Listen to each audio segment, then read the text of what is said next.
Picture this, a world where one nation quietly reshapes the arteries of global trade. Ports, roads, railways, bridges. This is a conquest paved with asphalt, funded by loans, and executed with surgical precision.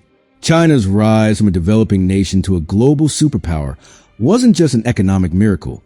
It was a masterstroke in strategic diplomacy, infrastructure dominance, and financial leverage. Welcome to the silent superpower. That tells about how China took over the world's infrastructure without firing a single bullet. In this episode of the Fair Story Channel, we're diving into a story that is fascinating as it is controversial, a tale of ambition, opportunity, and influence that's redrawn a map of the 21st century. You will find detailed information about how China managed to pull this off and what it means for the world. Stay with us, because this is bigger than you think.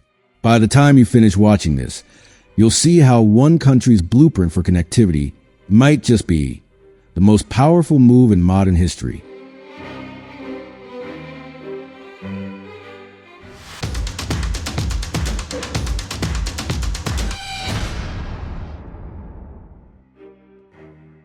Before we dive in, a quick note. This video explores China's global infrastructure projects based on publicly available data, reports, and case studies. We're not here to vilify or glorify anyone, just to unpack the facts and stories behind this phenomenon. Allegations of debt traps, labor issues, or geopolitical motives. We'll look at those too, but always with an open mind. This video is for educational and entertainment purposes only. All information is based on publicly available data and reports up to April 2025. We aim to present a balanced view and do not endorse any specific narrative or agenda. Viewer discretion is advised, as some topics may be sensitive. Links to sources are provided below for further reading. To understand how China became a global infrastructure titan, we need to rewind to the late 20th century. In 1978, Deng Xiaoping opened China's economy to the world, sparking a transformation that lifted hundreds of millions out of poverty. By 2013, China had cash, expertise, and ambition to spare. That's when President Xi Jinping unveiled the Belt and Road Initiative, or the BRI, which is a plan to connect Asia, Europe, and Africa through roads, railways, ports, and more. According to the World Bank, more than 3,000 projects are currently underway. Over 140 countries have signed the Belt and Road Initiative deals, covering 40% of global GDP. But this isn't just about building stuff. It's about influence. You can think of it like a modern Silk Road, only this time it's paved with steel and concrete. Let's set the stage.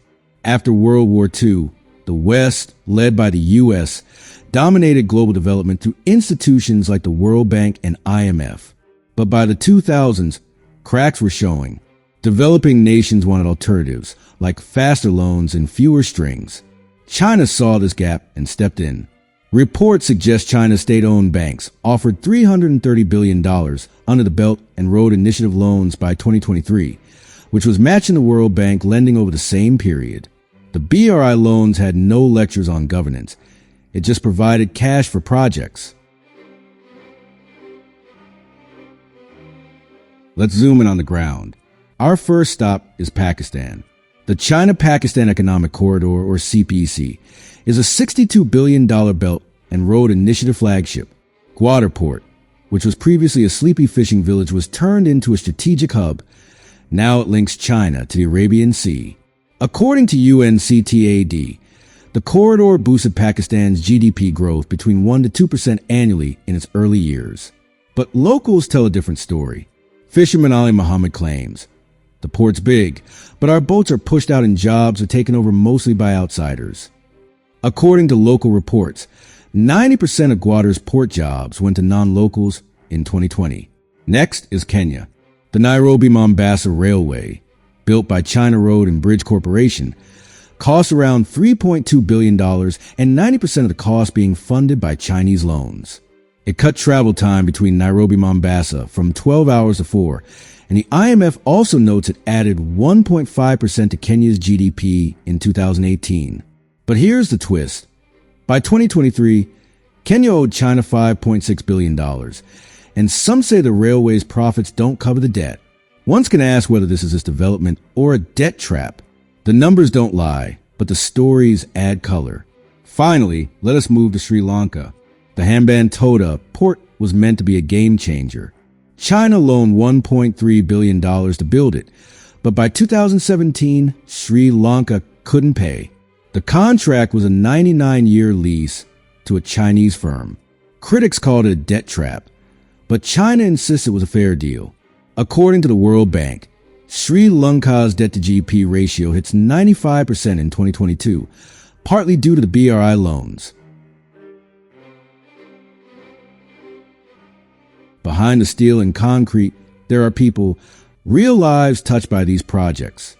Take Zhang Wei, a Chinese engineer who worked on ABRI Dam in Ethiopia. He told a journalist, "I'm proud of the work, but we barely see our families. The hours are brutal."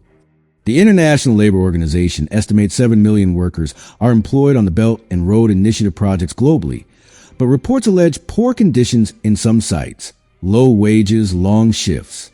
In Indonesia, a 2019 labor protest over safety at ABRI nickel mine turned violent, injuring 6. Allegedly, local hires felt sidelined. These are the stories numbers can't fully capture. According to aid data, 35% of the Belt and Road Initiative projects face issues like corruption or public protests. On the flip side, in Laos, a high-speed rail built by China in 2021 gave farmers a new market for their crops.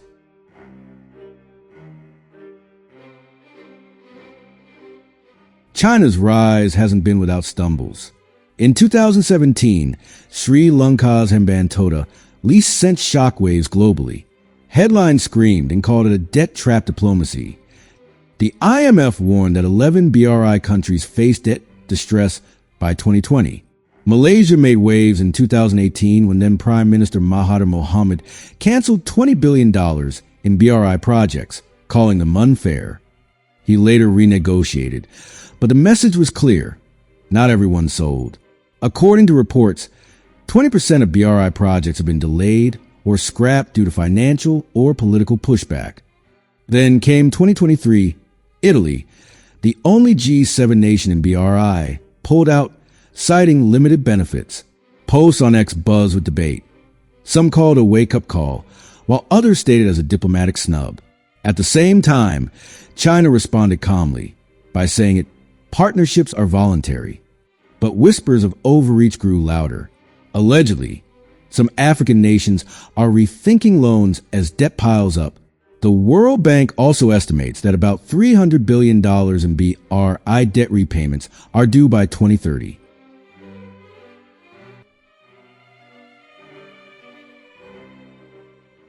Then there's also a digital Silk Road, a lesser known but equally potent weapon.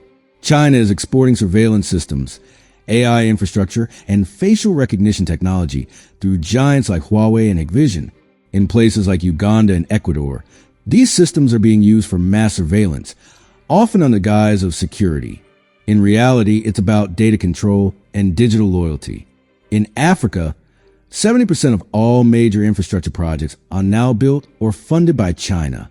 But China's playbook isn't just about roads and cables. It's about controlling choke points. Ports in Greece, airports in Zambia, rare earth mines in the Congo, railways in Serbia. These assets give China soft influence, the kind that doesn't shout, but whispers from every corner of global logistics.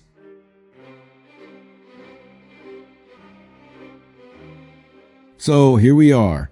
China's Belt and Road has built bridges, literally and figuratively, across the globe.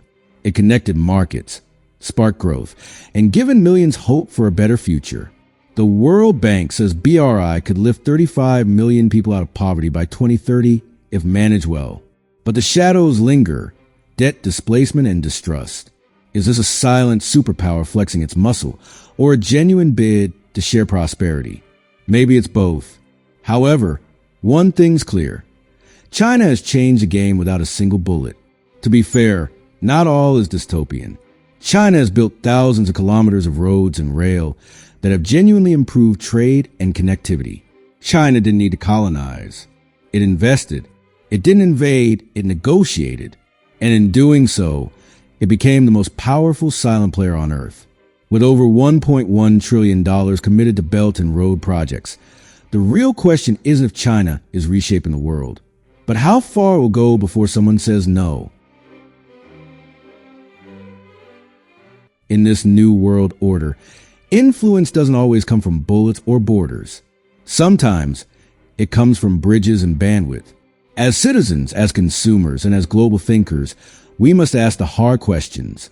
Who's building your roads? Who's writing your future? Well, that's it for now about the silent superpower, and thank you for watching. If this story got you thinking, hit that like button, share it with a friend, and drop a comment. What do you think about China's global push? Subscribe to Fair Story Channel for more deep dives into the stories shaping our world, and check the description for sources and further reading. Thanks for watching.